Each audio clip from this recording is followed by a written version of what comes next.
Don't do an MBA if you have 1 year of experience.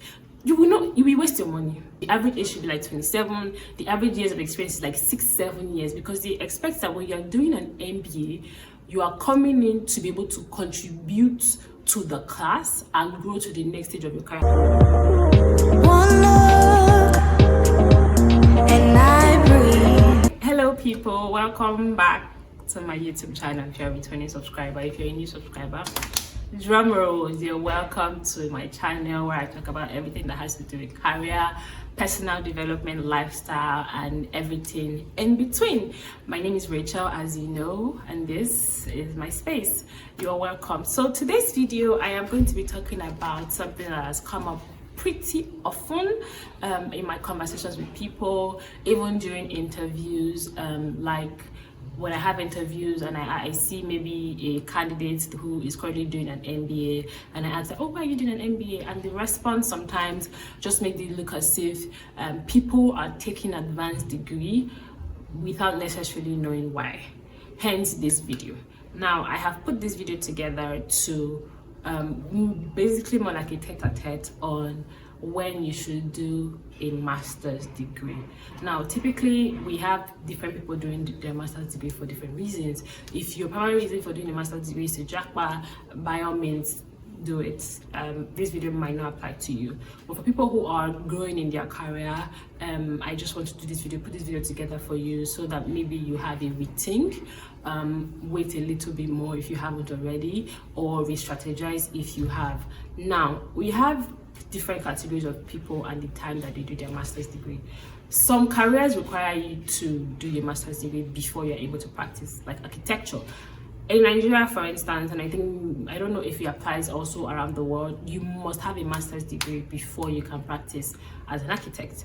Understandable. Now, this is people who do their master's degree off paths after undergrad.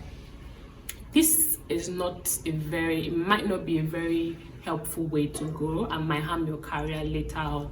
What do I mean? When you just did your undergrad, for instance, you are fresh.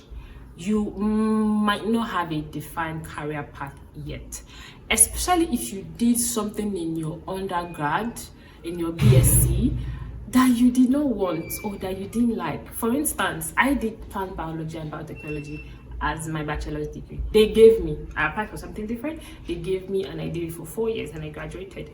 Now, I knew when I was doing my undergraduate degree that I'm not coming back here. I can't do this as a career. Now, imagine I now did a master's degree immediately after in that same field. And then I come out and I'm looking for jobs in a different field. Now, one thing most people don't know is recruiters, hiring managers will forgive your bachelor's degree. What this means is it will hinder you in terms of getting a job, because they know that, oh, we're in Nigeria, people study what they don't want, they do different things. Then after graduation, they make a total switch. So somebody can study marketing and now be doing tech. In my case, I did PBB and now I'm doing HR and business analysis and all of that.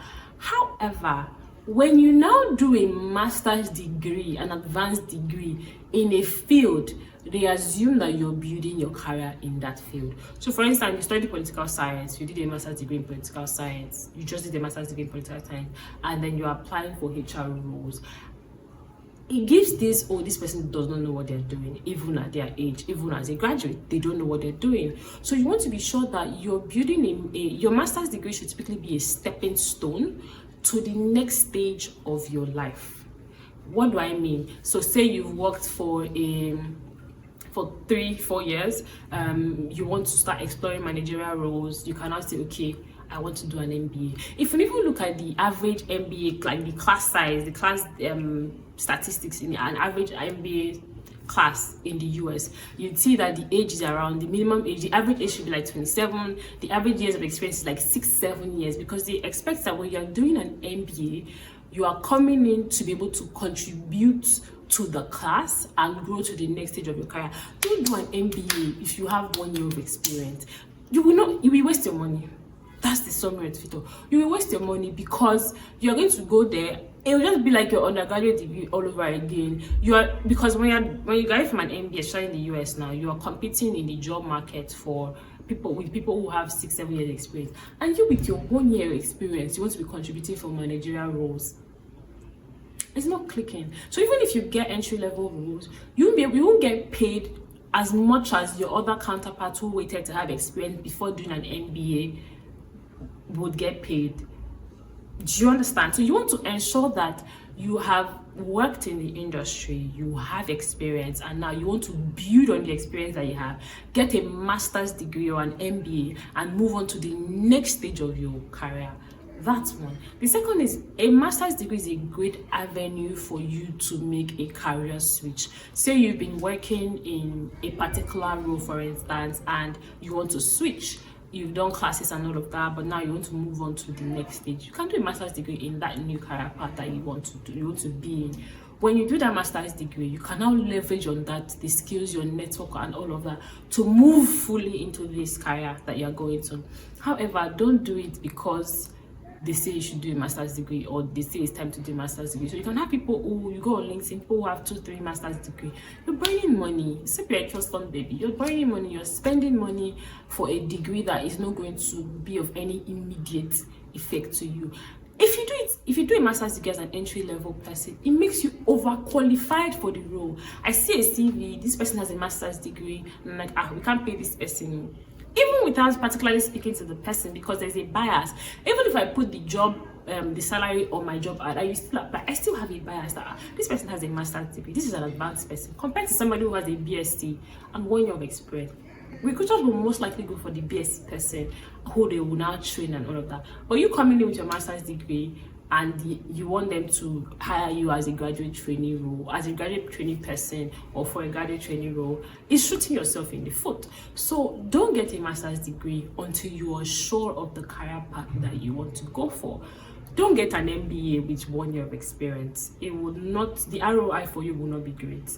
So you want to ensure that you're maximizing your MBA, you're maximizing every single thing. You can get a master's degree if you are sure you find a career path and you want to move on to the next stage of your career.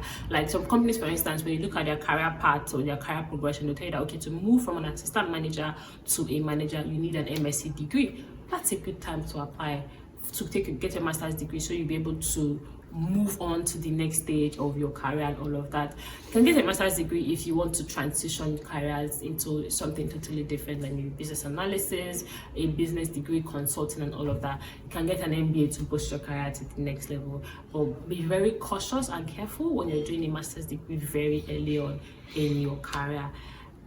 This might not apply to people who want to jackpot, like I mentioned in the beginning, because we all know that they use this for like their next stage, stepping stone to get into a country. However, even in that, you want to be sure that you're not spending thousands of dollars to take a master's degree that you're not going to use in the long run, or that will not fetch you a job in the long run. I hope this video was helpful. I hope you're able to evaluate when exactly you want to move on and do your master's degree, if this is a good time, if you should wait for 2 or 3 more years and get industry experience before you move. I will see you in my next video. If this video was helpful, please check out a lot more options that we have here, and I will see you in my next videos. Au revoir, or as they say in my place in Lagos, Odabo, in Benin, Ohio. I will see you later. Bye.